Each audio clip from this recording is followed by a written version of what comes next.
This video is for educational and informational purposes only. Please do your own research before applying. Minimum 10th class pass అయిన వాళ్ళకి MTS notification అయితే వచ్చేసింది. So ఈ నోటిఫికేషన్లో మీకు ఎంటీఎస్తో పాటు చాలా రకాల వేకెన్సీస్ కూడా ఉన్నవి. సెలెక్ట్ అయిన వాళ్ళకి మాత్రం స్టార్టింగ్లోనే అన్ని అలవెన్సెస్ కలుపుకొని నెలకి 35,000 వరకు జీతం అయితే ఇస్తారు. Both Andhra Pradesh and Telangana male and female candidates ప్రతి ఒక్కరు ఎలిజిబుల్ ఉంటారు. అండ్ ఇందులో ఎంటీఎస్ ఉద్యోగాలకైతే ఎలాంటి ఎక్స్పీరియన్స్ ఏమీ అవసరం లేదు. నేను ఇదే వీడియోలో నోటిఫికేషన్కి సంబంధించిన ఫుల్ డీటెయిల్స్ ఎక్స్ప్లెయిన్ చేస్తాను కాబట్టి ప్రతి ఒక్కరు వీడియోని మాత్రం ఎండ్ వరకు చూడండి. అలాగే చాలామంది వీడియోస్ చూస్తున్నారు కానీ వీడియోస్ని లైక్ చేయడం లేదు. మీరు ఇచ్చే ఒక్క లైక్ మాకు ఎంతో ఎంకరేజ్ చేసినట్లుంటుంది. ఇలాంటి మంచి మంచి గవర్నమెంట్ జాబ్స్ గురించి అప్డేట్ చేస్తూ ఉంటాను కాబట్టి ప్రతి ఒక్కరు వీడియోని లైక్ చేసి స్కిప్ చేయకుండా ఎండ్ వరకు చూడండి. అలాగే మన ఛానల్కి వచ్చిన కొత్త వాళ్ళు ఎవరన్నా ఉంటే వీడియోస్ని లైక్ చేయడంతో పాటు ఛానల్ని సబ్స్క్రైబ్ చేసుకొని పక్కలో ఉన్న బెల్ సింబల్ని కూడా యాక్టివేట్ చేసి పెట్టుకుంటే నేను ఎప్పుడు కొత్త వీడియో అప్లోడ్ చేసినా మీకు నోటిఫికేషన్ ద్వారా అప్డేట్ అయితే వస్తుంది. నెక్స్ట్ డీటెయిల్స్లోకి వెళ్ళే కంటే ముందు ప్రభుత్వ సంస్థల్లో రిజిస్టర్ ఆఫీసర్స్గా పనిచేసే ఉద్యోగాలకు కూడా అఫీషియల్గా నోటిఫికేషన్ రిలీజ్ చేసి రిక్రూట్మెంట్ చేస్తారు. దీనికి సెలెక్ట్ అయితే మాత్రం నెలకి ₹1,00,000 వరకు జీతం అయితే పొందొచ్చు. దీనికి సంబంధించి కూడా నేను డీటెయిల్ వీడియో చేశాను. ఆ వీడియో మన ఛానల్లో ఉంటుంది. అదే వీడియో లింక్ని పైన కార్డ్స్లో కూడా ఇస్తాను. ఖచ్చితంగా ఒకసారి మీరు ఆ వీడియోని కూడా డీటెయిల్గా చూసి ఇంట్రెస్ట్ అండ్ ఎలిజిబిలిటీ ఉన్న వాళ్ళు అప్లికేషన్ అయితే చేసుకోండి. సో ఈ ఆపర్చునిటీ మన సెంట్రల్ గవర్నమెంట్ కింద పనిచేస్తున్న ఎన్ఐఏ అంటే నేషనల్ ఇన్స్టిట్యూట్ ఆఫ్ ఆయుర్వేద డిపార్ట్మెంట్లో నాన్ టీచింగ్ మరియు టీచింగ్ విభాగంలో వేకెన్సీస్ కోసం రిక్రూట్మెంట్ చేసేందుకు నోటిఫికేషన్ రిలీజ్ చేశారు. మీరు కావాలనుకుంటే ఈ డేటా మొత్తము వీళ్ళ అఫీషియల్ వెబ్సైట్ అయిన www.nia.nic.inకి వెళ్ళి చూసుకోవచ్చు. మీరు ఈ వెబ్సైట్ని గూగుల్లో సెర్చ్ చేసిన వస్తుంది. అదే వెబ్సైట్ లింక్ని కింద డిస్క్రిప్షన్లో కామెంట్ సెక్షన్లో కూడా పిన్ చేస్తాను. మీరు అక్కడ నుంచి అయినా యాక్సెస్ చేసుకోవచ్చు. అలాగే కింద డిస్క్రిప్షన్లో కామెంట్ సెక్షన్లో మన Instagram, Telegram, WhatsApp channel links కూడా ఇస్తాను.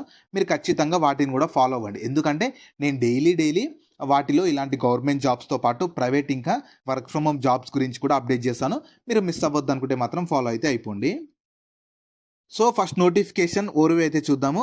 ఈ రిక్రూట్మెంట్ చేస్తున్న సంస్థ వచ్చేసి మీకు నేషనల్ ఇన్స్టిట్యూట్ ఆఫ్ ఆయుర్వేదిక్ వాళ్ళు డిఫరెంట్ వేకెన్సీస్ ఉన్నవి చూడొచ్చు. ఎంటీఎస్ మల్టీ టాస్కింగ్ స్టాఫ్ అని చెప్పి, ల్యాబొరేటరీ టెక్నాలజిస్ట్ అని చెప్పి, జూనియర్ మెడికల్ అని చెప్పి, ఇలా రకరకాల assistant professor, administrative officer, superintendent, nursing officer, personal assistant, ఇలా రకరకాల వేకెన్సీస్ ఉన్నవి. సో ఇవి సెంట్రల్ గవర్నమెంట్ కిందకి వస్తాయన్నమాట. సో ఇందులో శాలరీ డీటెయిల్స్ చూద్దాము. ఇందులో పోస్ట్లను బట్టి మీకు శాలరీస్ వేరే అవుతుంటవి. ఫస్ట్ ఈ ప్రొఫెసర్ ఉద్యోగాలకైతే లెవెల్ 13 ప్రకారం మీకు అప్రాక్సిమేట్లీ మంత్లీ 1,23,000 ఇస్తారు ప్రొఫెసర్కి అయితే.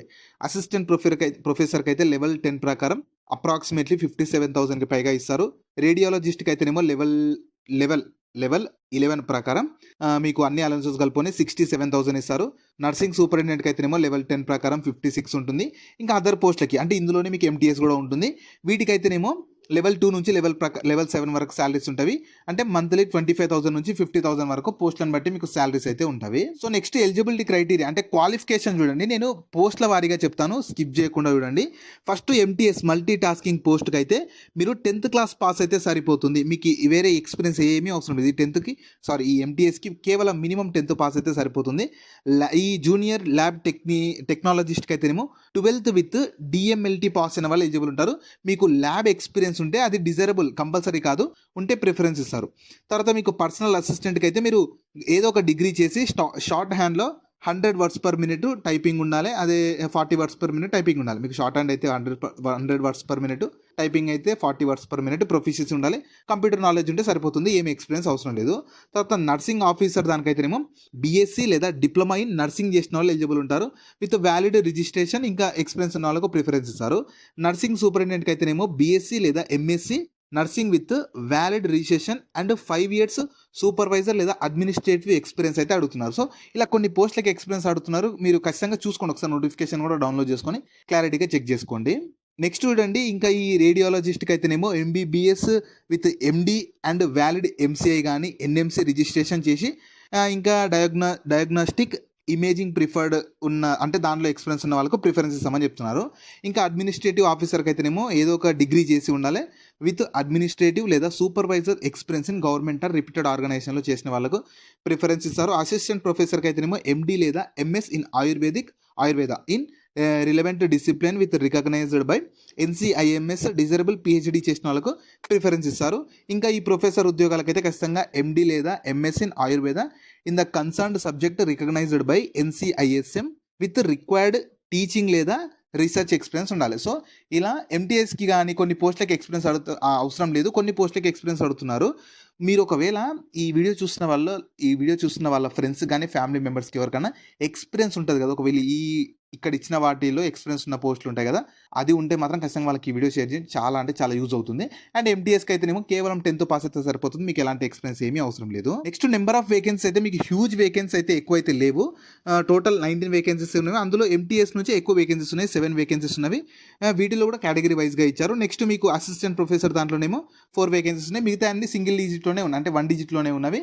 సో మీకు పర్లేదు, ఎందుకంటే కాంపిటీషన్ అనేది ఒక పోస్ట్కే ఉంటుంది. అంటే ఎవరైనా కొట్టేది ఒక పోస్టే, ఎవరైనా ప్రిపేర్ అయ్యేది ఒకటే పోస్ట్ కాబట్టి పర్లేదు, మేము ఆల్రెడీ ప్రిపరేషన్లో ఉన్నాము, మంచి సెంట్రల్ గవర్నమెంట్ జాబ్ కోరుకుంటున్నాము అనుకునే వాళ్ళు ఈ అవకాశాన్ని అయితే యూటిలైజ్ చేసుకోవచ్చు. నెక్స్ట్ సెలక్షన్ ప్రాసెస్ ఎలా ఉంటుందంటే, అప్లై చేసుకున్న వాళ్ళకి ఫస్ట్ రిటర్న్ ఎగ్జామినేషన్, దాని తర్వాత స్కిల్ టెస్ట్, తర్వాత interview, document verification, final merit list ద్వారా సెలక్షన్ అయితే చేస్తారు. నెక్స్ట్ ఎగ్జామినేషన్ ప్యాటర్న్ ఎలా ఉంటుందంటే, ఇది ఎక్స్పెక్టెడ్, మీకు ఫర్దర్గా కూడా డీటెయిల్గా ఉంటుంది. మీకు సబ్జెక్ట్ నాలెడ్జ్ నుంచి 50 క్వశ్చన్స్ 100 మార్క్స్, జనరల్ అవేర్నెస్ నుంచి 25 క్వశ్చన్స్ 50 మార్క్స్, రీజనింగ్ యాప్టిట్యూడ్ నుంచి 25 questions 50 marks, total 100 questions 200 marks, 2 hours duration ఇస్తారు. ఈ ఎగ్జామ్ ఈ ఎంసీక్యూ టైప్లోనే ఉన్న ఈ ఎగ్జామ్కి అయితే మీకు 2 hours డ్యూరేషన్ అయితే ఇస్తారు. దీని తర్వాత మీకు ఇంటర్వ్యూ, మెడికల్ టెస్ట్ కూడా ఉంటుంది.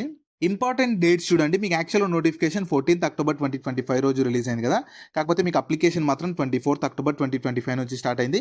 5th December 2025 వరకు మీరు అప్లై చేసుకోవడానికి లాస్ట్ డేట్ ఉంటుంది. సో చాలా ఎక్కువ టైం ఉందని చెప్పి నెగ్లెక్ట్ చేయకండి. చూసిన వెంటనే ఇంట్రెస్ట్ అండ్ ఎలిజిబుల్ ఉంటే అప్లికేషన్ చేసి పెట్టుకోండి. మీకు అడ్మిట్ కార్డ్స్ కానీ ఇంటర్వ్యూ డేట్స్ ఇవన్నీ వీళ్ళ అఫీషియల్ వెబ్సైట్లోనే లేటర్గా అప్డేట్ చేస్తూ ఉంటారు, మీరు చెక్ చేస్తూ ఉండాలి. నెక్స్ట్ అప్లికేషన్ ఫీ కూడా ఛార్జ్ చేస్తున్నారు. ఫస్ట్ ఫీమేల్ క్యాండిడేట్స్కి కానీ ఎస్సీ ఎస్టీ పీడబ్ల్యూబీడీ వాళ్ళకు 250 రూపీస్ ఉంటుంది, మిగతా వాళ్ళందరికీ 500 రూపీస్ ఉంటుంది. ఖచ్చితంగా మీరు అప్లికేషన్ ఫీ పే చేయాలి. బయట ఎక్కడ పే చేయాల్సిన అవసరం లేదు, అఫీషియల్గా వీళ్ళ అఫీషియల్ వెబ్సైట్లోనే పే చేయాలి, ఎందుకంటే వీళ్ళు అఫీషియల్గా ఛార్జ్ చేస్తున్న అప్లికేషన్ ఫీ ఇది. నెక్స్ట్ ఎలా అప్లై చేసుకోవాలని ఫస్ట్ చెప్తాను చూడండి. ఫస్ట్ మీకు కింద వీళ్ళ అఫీషియల్ వెబ్సైట్ చూడొచ్చు, www.nia.nic.inకి వెళ్ళాలి. ఈ వెబ్సైట్ని మీరు గూగుల్లో సెర్చ్ చేసిన వస్తుంది. అదే వెబ్సైట్ని నేను కింద డిస్క్రిప్షన్లో కామెంట్ సెక్షన్లో కూడా పిన్ చేస్తాను, మీరు అక్కడ నుంచి యాక్సెస్ చేసుకోవచ్చు. అందులో మీరు రిక్రూట్మెంట్ నోటిఫికేషన్ నెంబర్ 1- అంటే /2025 సెలెక్ట్ చేసుకోవాలి. అందులో మీరు అందులో వెళ్ళేసి అందులో అప్లై ఆన్లైన్ మీద క్లిక్ చేసి మీ డీటెయిల్స్ అన్నీ ఇచ్చేసేయాలి. డాక్యుమెంట్స్ అడుగుతుంది, లైక్ ఫోటో, సిగ్నేచర్, అవి కూడా ఇచ్చేసాక అప్లికేషన్ ఫీ మీ కేటగిరీని బట్టి అప్లై చేసుకునేటప్పుడే మీకు అప్లికేషన్ ఫీ వస్తుంది. దాన్ని అప్లికేషన్ ఫీ పే చేశాక అప్లికేషన్ మొత్తం ప్రింట్అవుట్ తీసి పెట్టుకోండి. మీకు ఫర్దర్గా డీవీ అప్పుడు కానీ ఫర్దర్ సెలక్షన్ ప్రాసెస్లో మీకు అప్లికేషన్ ఫామ్ కూడా యూజ్ అవుతుంది, డౌన్లోడ్ చేసి పెట్టుకోండి. జాబ్ లింక్ని వీడియో కింద డిస్క్రిప్షన్లో అలాగే కామెంట్ సెక్షన్లో పిన్ చేసా. ఫస్ట్ లింక్ ఓపెన్ చేస్తే ఇలా వెబ్సైట్ ఓపెన్ అవుతుంది. అందులో జాబ్ ఫుల్ డీటెయిల్స్ ఉంటాయి. చూసాక కిందకి స్క్రోల్ చేస్తే నోటిఫికేషన్ పీడిఎఫ్ ఉంటుంది, దాన్ని డౌన్లోడ్ చేసుకొని డీటెయిల్స్ అన్ని చెక్ చేశాక కిందనే అప్లై లింక్ ఉంటుంది, దానిపైన క్లిక్ చేస్తే ఇలా స్క్రీన్ మీద కనిపిస్తున్నట్లు వీళ్ళ అఫీషియల్ వెబ్సైట్ nia.nic.in అని చెప్పి ఓపెన్ అవుతుంది. ఇందులో మీరు కిందకి వెళ్ళేసి రిక్రూట్మెంట్ నెంబర్ 01/2025 సెలెక్ట్ చేసుకొని మీరు అక్కడ నుంచి అప్లికేషన్ చేసుకొని కేటగిరీని బట్టి అప్లికేషన్ ఫీ పే చేస్తే మీ అప్లికేషన్ అయితే కంప్లీట్ అయిపోతుంది. మళ్ళీ చెప్తున్నాను, వాళ్ళు ఫర్దర్గా మీకు ఎగ్జామినేషన్ డేట్స్ కానీ ఎగ్జామ్ అడ్మిట్ కార్డ్స్ కానీ అవన్నీ వీళ్ళ అఫీషియల్ వెబ్సైట్ నుంచి అప్డేట్ చేస్తారు, మీరు ఖచ్చితంగా రెగ్యులర్గా చెక్ చేస్తూ ఉండాలి. సో ఈ ఆపర్చునిటీ మన సెంట్రల్ గవర్నమెంట్ కింద పనిచేస్తున్న NIA, national institute of Ayurveda నుంచి అయితే వచ్చింది. సో ఇందులో రకరకాల వేకెన్సీస్ ఉన్నవి అండ్ వాటికి క్వాలిఫికేషన్స్ కూడా చాలా డిఫరెంట్ ఉన్నాయి. ఎంటీఎస్కి అయితే 10th ఉంటుంది, కొన్ని వాటికి గ్రాడ్యుయేషన్ ఉంది, కొన్ని వాటికి పిహెచ్డి, ఇలా ఎంబీబీఎస్ అని చెప్పి చాలా రకరకాల వేకెన్సీస్ ఉన్నాయి. కాబట్టి మీ చూసుకోండి, మీకు ఇంట్రెస్ట్ అండ్ ఎలిజిబిలిటీ ఉండి ఏ దానికి ఎలిజిబుల్ ఉన్నారో దాని ప్రకారంగా మీరు 24th October 2025 నుంచి 5th December 2025 వరకు వీళ్ళ అఫీషియల్ వెబ్సైట్లోనే రిజిస్టర్ చేసుకొని అప్లై చేసుకోవాలి. సో మీకు ఇది యాక్చువల్గా ఈ లొకేషన్ మీకు రాజస్థాన్లో ఉంటుంది. ఇనీషియల్గా మీరు అక్కడే పోస్టింగ్ పొందిన తర్వాత మీరు కావాలనుకుంటే సెంట్రల్ గవర్నమెంట్ కింద పనిచేసే సంస్థ కాబట్టి మీరు ఆల్ ఓవర్ ఇండియా ట్రాన్స్ఫర్ అయితే చేయించుకోవచ్చు. మాకు పర్లేదు, సెంట్రల్ గవర్నమెంట్ జాబ్ కావాలి, ఆల్ ఓవర్ ఇండియా ఎక్కడైనా చేసుకుంటాం అనుకునే వాళ్ళు ఈ ఆపర్చునిటీని అయితే యూటిలైజ్ అయితే చేసుకోవచ్చు. సో వీటికి సంబంధించిన లింక్స్ అన్ని వీడియో కింద డిస్క్రిప్షన్లో అలాగే కామెంట్ సెక్షన్లో పిన్ చేసా చూడండి. అలాగే మీ ఫ్రెండ్స్ అండ్ ఫ్యామిలీ మెంబర్స్ అందరికి కూడా షేర్ చేయడం మాత్రం మర్చిపోకండి. మీకు జాబ్స్ గురించి ఎలాంటి డౌట్స్ ఉన్నా సరే కింద కామెంట్స్లో అడగండి, నేను ప్రతి కామెంట్కి రిప్లై అయితే ఇస్తాను.